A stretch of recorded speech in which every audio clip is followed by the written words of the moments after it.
Let's get her done. This is Funny Like a Clown podcast. I'm your host, Dennis Wirth. What do we got? October 30th, 2022, the day before Halloween. Note my Halloween shirt I got on here for the occasion. It's Yuki and spooky. It's all together kooky. Unless you listen to the audio version, then you just have to take my freaking word for it because you don't get the video. Anyway, it's episode 166. As always, today's episode is brought to you by G Vegas Buffalo Sauce. For the spicy, sweet, savory taste of game time, there's only one G Vegas. Put the wham and jam in your mouth. Go to www.gvegas.webs.com. Order some up, man. Check out our new spokesperson, Tim Wakefield, the Red Sox. And, hey, just put out a commercial and making things happen. Like this comedian we're about to review today, Mr. Larry the Cable Guy. We're exploring the history of comedy here, so let's explore it with this guy. Daniel Lawrence Whitney. Who knew his real name? Wasn't his parents didn't name him Larry the Cable Guy. His stage name, obviously, but if you ever wonder what his real name was, it's Daniel Lawrence Whitney.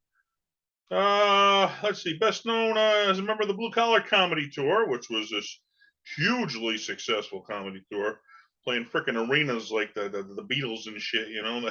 That's how big it got at one point. But who'd have thought back in the day, back when comics were playing comedy clubs, that someday they start playing arenas? I guess who was it? Steve Martin, when he with the Elk King, Touch, the whole thing there.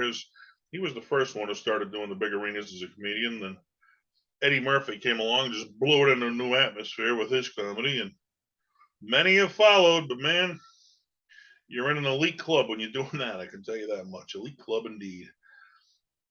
Let's see. Remember the Blue Collar Comedy Tour, of course, with Bill Engvall, Ron White, and Jeff Foxworthy. Jeff Foxworthy. Jeff had made a name for himself, and he hit it big time. And what was left in his career to do, he had to bring the next generation forward. So he said, "I'm going to make my openers, my friends. I'm going to make them stars." That was his goal, and damn it, he did it. And did it big time indeed with the Blue Collar Comedy Tour. After the tour, they followed up with Blue Collar Comedy TV, which lasted a little while. I think that was just Jeff, Bill, and Larry the Cable Guy did that. Ron was like the occasional guest, which Ron said it was worth that because TV's a lot of work. Where just touring, you grab a mic and start telling jokes, it's easy work. So, well, it's not. I mean, you got to work out your material, but as far as physical labor, not that it's easy to be a comedian. It's not. You got a whole lot more jokes that don't work before you find the ones that do, trust me. Let's see, released 7 comedy albums. 3 of them were certified gold, which for a comedy album, man, that's really saying something. For a music album, that's a great thing. For a comedy album, that's not really heard of. Especially nowadays with all the free downloading going on where everybody can share stuff for free. You're shipping out that many copies and people are buying them. Not anymore. I guess it must be because they don't have record store. I mean, they get occasional record store, but now, like in the olden days, now it's all online. I don't know if I guess it's how many people buy it on iTunes now or something. How many sales you get on iTunes, or if that counts toward it, or not sure how it all works. It used to be you go down to a record store, you buy a comedy album, and that counts toward your sales. Nowadays, there's no physical album, man. It's all this online stuff. Let's see, starred in 3 Blue Collar Comedy Tour related films. Then released a series of his own films, Larry the Cable Guy, Health Inspector, Delta Farce, Witness Protection, and he did some voice work in the Disney's Cars franchise. And I can't say I didn't see that one was my kid. My kid was older by the time that one came out, so I stopped watching the cartoons at that point with him. But I believe Roseanne was a voice. No, that was that. Maybe. Or was she in Farm something? I don't remember. Anyway, I know Larry was one of the voices of one of the Cars in the Cars franchise.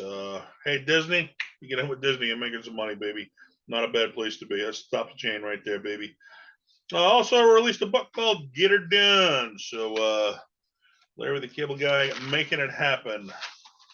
Well, that's what he did. How did he do it? Let's check it out, man. He grew up in Nebraska, which was I remember there was a movie, man. It's like some guy went in the witness protection program, and it's like, where's a place where nobody will ever look for me? Well, they sent him to Nebraska because, like, what the hell ever comes out of Nebraska? Nobody knows. Well, Larry the Cable Guy came out of Nebraska, grew up on a farm in Nebraska. Graduated graduated, I think, high school in Florida, where your dad, and went to college. Dropped out second year of college after trying his hands at comedy, which he got the bug. Once you try comedy, man, it's like you're quitting everything to do what you got to do.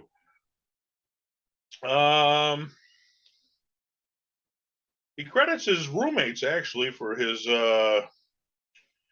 They inspired him to do a southern accent, I guess, because I'm not sure how it came about, but it was their inspiration was how he came up with the southern, the slow. Well, when you're down with the there, the whole southern thing is. He went to college. I think it was for speech or something, or so it was like he was actually a very good speaker. It was just that was talking slow like a southerner. That was part of his routine, not really who the guy he was. Let's see. Started his career on radio, believe it or not, which I did not know that about Larry. Regular appearances on the Ron and Ron Show, the Bob and Tom Show, Waking Up with the Wolf on WPDH, the Chris Baker Show on KDGE, KEZO's Todd and Tyler, WIYY in Baltimore, and the Johnny Dare Morning Show, 98.9 KQRC. Did some time at WJRR in Florida. And I guess the Johnny Dare Show was in Kansas City. So this guy's getting all around on radio, but I guess that's how it is. Once you get in one radio and you get a little popular and you get a little bit of radio, then the next place, you get a little, you keep moving up. But you got to move around on radio to move up because you got to get to the big cities. Apparently they brought him to New England, which I'm a New England guy, and who knew, Larry the Cable Guy, before he was famous, was on New England radio. It's on WHGG and WGIR in the Manchester, New Hampshire area, which I believe Manchester is the capital of New Hampshire and the biggest city up there. That's where all things are happening up there in New Hampshire. So, yeah, that one kind of threw me. I guess one thing I don't know, who knew he was a New England guy before he hit it big? Saying he's from down south and he's actually doing radio up north. So originally, well, from Nebraska, that's not south either. That's north of the border. So. But hey, he went to college. He went to high school in Florida, so I guess technically he could be a redneck from his time there. Let's see. He started comedy with his real name, Daniel Whitney, and he didn't have much success at it at all. Then he became famous after developing the character Larry the Cable Guy, which I remember what Andrew Dice Clay. He did that too. It was like he did like a bunch of segments of his show, and one little segment was the Dice Man. But it became so popular that one little segment, it took over like the whole friggin' show because that's what people wanted to see. And it was the same thing for him. Okay, Larry the Cable Guy was a little part of his act, but became so popular, it became his whole act and turned him right into Larry the Cable Guy full time. Let's see. Known for as we mentioned, the redneck thick Southern accent. His catchphrase "Get her done," which if you get a good catchphrase, man, if you get everybody saying it. That's what we did with the buffalo sauce commercial. We put out the phrase "whamma jamma." Put the whamma jamma in your mouth, and we get everybody on the streets in the commercial saying the phrase "whamma jamma, whamma jamma." And once it catch on, hey, that's a catchphrase. Everybody's saying it. They say what the best form of entertainment. You'd think it'd be like TV or radio or something you could pay for. It's no. The best advertisement you can get is word of mouth. It's better than anything you can pay for. If you get people talking amongst one another and word spreads, that's the best advertisement. Better than TV, better than radio. When you get everybody talking about you, that's the best advertisement. He said he actually uses the accent off stage as to not forget it because if you only use it in your act, you could lose your knack for it. So you use it off stage too, just to keep fresh on it. He's also known for other catchphrases where. Yeah, well, I remember what Lord, I apologize for that joke. I wouldn't be able to start picking there in the beginning. After he was a questionable joke, hey, was that like too much or not?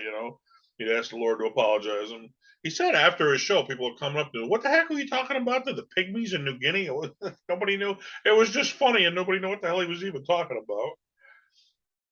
And his other catchphrase after he tells a real funny joke is, I don't care who you are, that's funny right there. Okay, after he gets an applause. So. Known for his catchphrases and thick Southern accent. And he's done interviews, and he said, "Yeah, obviously, Larry the Cable Guy, it's an act. I don't really come to your house and fix your cables. Yeah, I'm not making millions on a blue collar comedy tour. Then part time, I drive around and fix people cable at the house. And obviously, it was a shtick, and a good shtick it was, because when you can make fun of yourself and what we are, that's the funniest thing. I think Jeff Foxworthy said that. We're making fun of who we were. Let's see. Got roasted by Comedy Central in 2009, which that's a high honor right there, because they say, you only roast the ones you love. And I think Jeff Foxworthy and all his friends, they came on to roast him. And I think I remember one of them. Yeah, Jeff Foxworthy is the one that made him famous, and he went on to make more money than him. And they were all doing redneck jokes. And he told Jeff, if your opening act goes on to make more money than you might be a redneck. So I've been saving that one. He said for you. So too funny. Let's see. But what an elite club to be in, one of the Comedy Central roasts. And I know even the Friars Club, they originated the roasts. And just you only roast the ones you love. I thought this was a weird move for him, because you don't picture him in this, but he went over to the History Channel, had his own TV show called Only in America. But I guess, yeah, it opened up like 4.1 million viewers or some crazy number or whatever it was. So apparently his fans followed him over there and lasted a few seasons.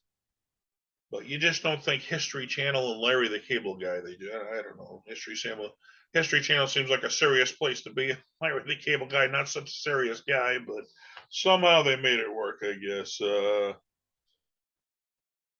I guess if you visit Disney Park, they have like one of the lands is called Cars Land, and they use his voice for various things in the park there as you're walking through the park to voice things. I remember when I went, my son, what was it, Aladdin or whatever, they used Gilbert Gottfried's voice for the parrot there, and they had a parrot down there at Disney that has his voice. So voice work, a voice, it's always a good thing right there.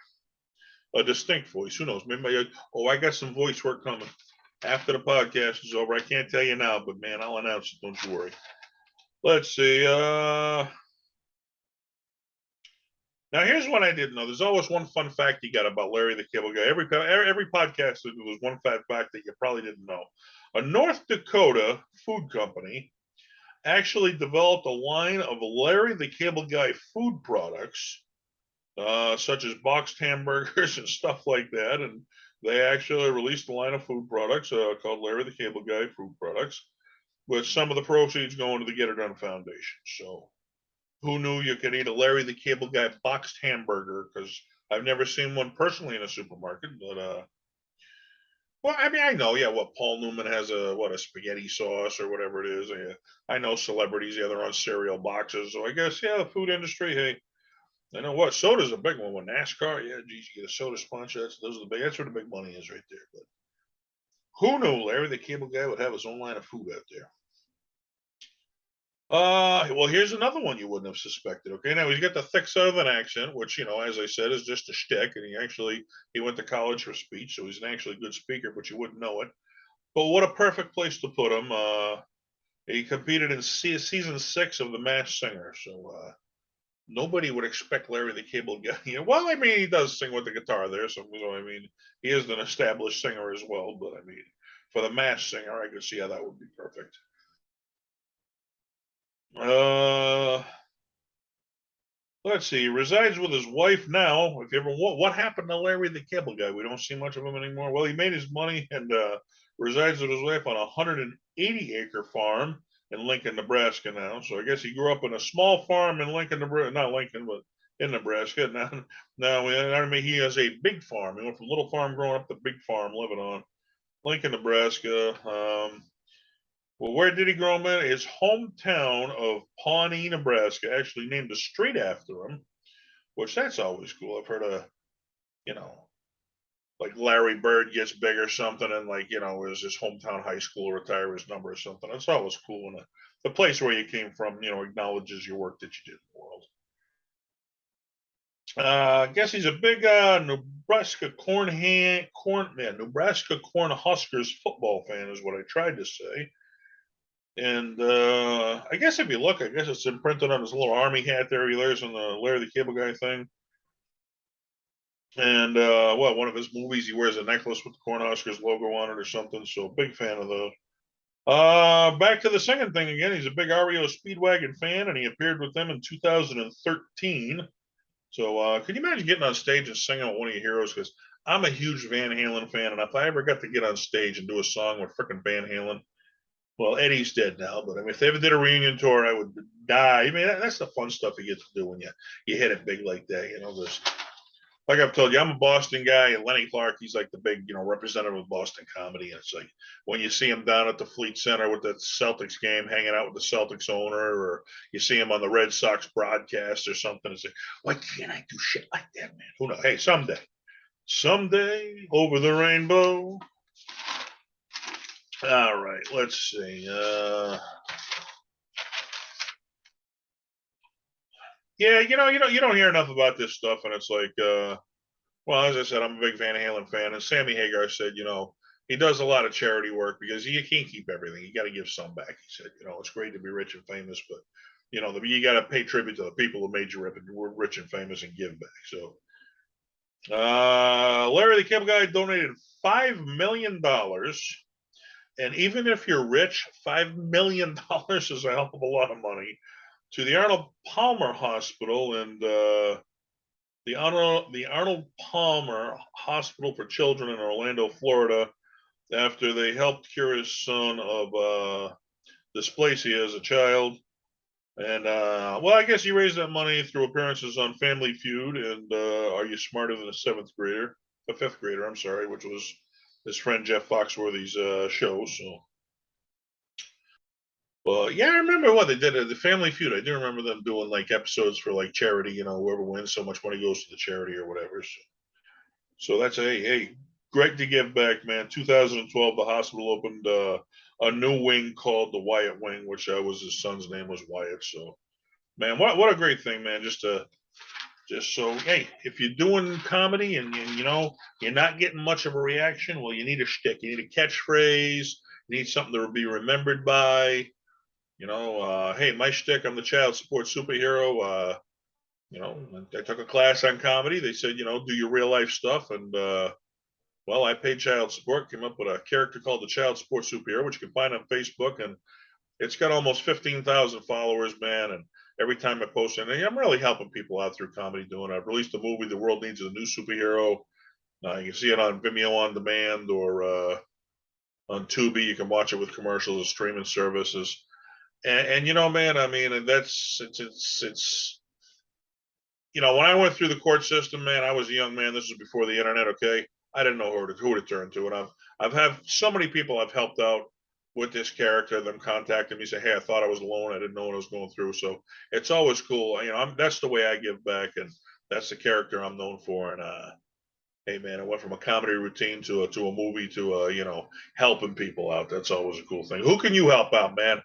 Go into work tomorrow. Hey, you never know what somebody's going through, man. Instead of making fun of somebody, maybe try to cheer them up. It's a lot easier to bring someone down than it is to bring them up. It's hard to bring somebody up, so don't put people down. Try to bring them up. Tell them a joke.